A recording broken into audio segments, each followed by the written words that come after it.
Guys, welcome back to Between the Ropes TV. Today, we're going to be looking at the big featherweight title fight from this weekend for Gary Russell Jr. and Mark Magsayo. Before we get into that, I just need to talk to you about this week's sponsor, Advantage Sports. Whatever you need for sports, combats, whether it be boxing gloves, shin guards, all clothing, everything, they have it. Check the link out below. It's there in the bio. Hit that up. Have a look. Today's offer is 40% off Venom shin guards. Check it out. Great company, guys. All in the UK as well. Let's move on, Ben. Let's get into this one because this is a bit of a sleeper fight, isn't it? You've got Gary Russell, pretty inactive, not fought in virtually 2 years, but he used 31-1. Big name in the featherweight division. Only lost to Lomachenko, which I'm sure you're going to tell me more about.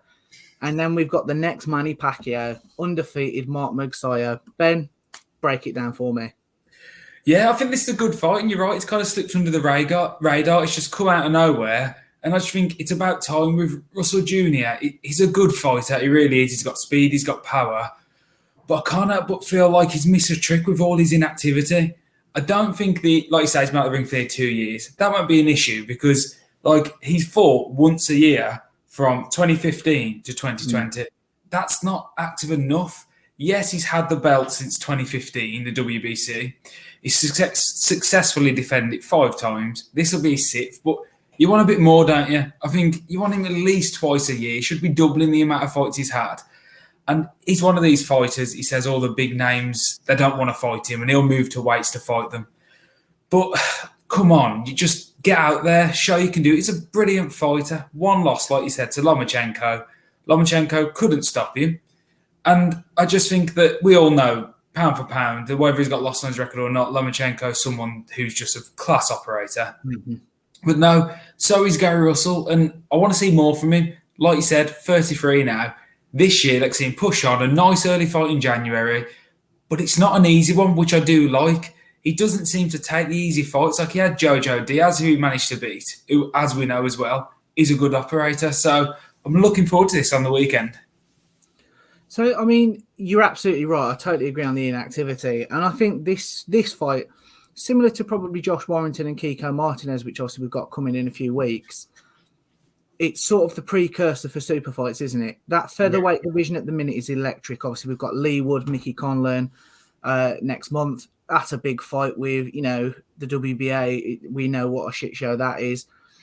But the super fights to be made, isn't there, in the second half of the year? It's really good. We saw this with the lightweights, and unfortunately, the moves don't seem to have been happening quite as quick as we'd like. But they're all in action within a few weeks of each other, which frees up summer super fights and then potential rematches or unifications for later in the year, doesn't it? I mean, go on. Well, no, it's like you're saying, you are right, because most of these featherweights have fought each other in one sense or the other already. They all have losses, so they're not trying to protect that. And I just think fights can be happened here. Like we say, Russell's beat Kiko Martinez, who's now world champion. And last year, the featherweight, that was the year of the shocks, wasn't it? Warrington lost. Galahad lost. You didn't expect these to happen, and they did, so it's an exciting division.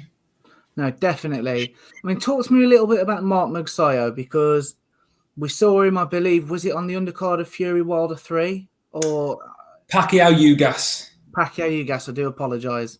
But I remember, we watched it, very impressive. Got up off the canvas to win, we should add as well. So he's got that heart.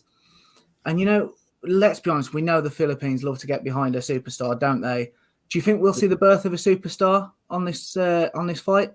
I think if he wins in style, definitely. He's 26 now, and this is his biggest test, isn't it? I think he can his name will shoot to stardom with a win here. And then if he's not afraid to go and collect all the belts in this division, we could have a legend on our hands. But last year, he was awarded the WBC Prospect of the Year for 2021. It's something good to have, and he's trained by Freddie Roach. There's a winning combination going on here.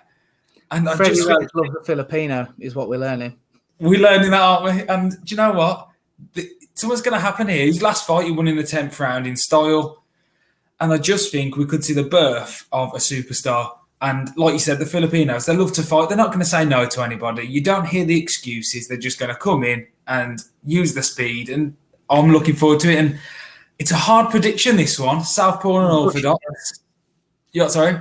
I'm pushing you for a prediction. Come on.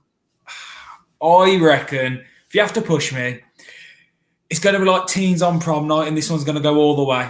But Gary Russell Jr., I think he's going to take it and keep. He's going to defend again. Do you think points or can he force a stoppage? Points. It's going to go all the way, Josh. Do you know what? Just to be argumentative, we'll see who's right on the reaction. I'm going to back Magsayo. I think inactivity might catch up with Gary Russell. You know, as you said, 33 now, very inactive over the last 6-7 years. I'm going to go with Magsayo. I do think with the inactivity, he fights as in inactivity. So it's kind of like he's used to it. It's nothing new to him. I don't expect ring rust because he's once a year. He's used to it. It's a bit like Crawford, isn't it? But with age, it will catch up at some point. You get to a point where you can't do, and you know he's a brilliant fighter. It also depends how you live. I mean, to do featherweight, obviously, still it's impressive, but you know, just for the sake of difference, I'm going to back Magsayo. We'll wrap it up there, guys. As always, hit the like and subscribe buttons. Let us know your predictions in the comments. And don't forget to check out Advantage Sports. We'll drop the link in the bio.